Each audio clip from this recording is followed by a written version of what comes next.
At yun nga mga karangkada, kasama ko yung aking anak dito.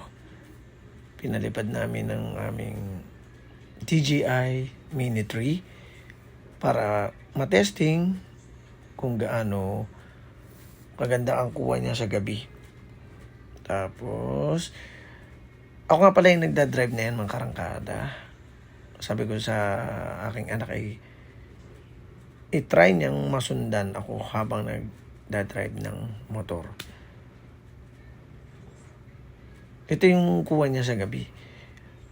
Inayos namin yung resolution niyan mga karangkada.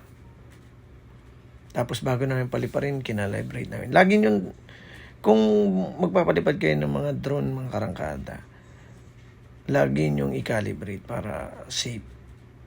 Ito kasi mga karangkada, gabi. Mahirap magpalipad ng drone sa gabi dahil di natin alam kung ano meron dyan sa itaas. Kaya doble ingat tayo mga karangkada. Ayan yung view. View namin dito sa Bulacan sa gabi. Kitang-kita. Ayan mga karangkada. Sa pagtitest naman namin, okay naman siya. Malinaw. 120 meters to yung pinakataas nung ginamit namin sa drone. Yun lang muna inano namin kasi mahirap baka mamaya mawala ng signal.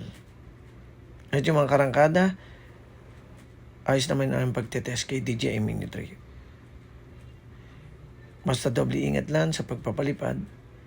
Tingatan natin. Successful lang aming pagtesting. Salamat.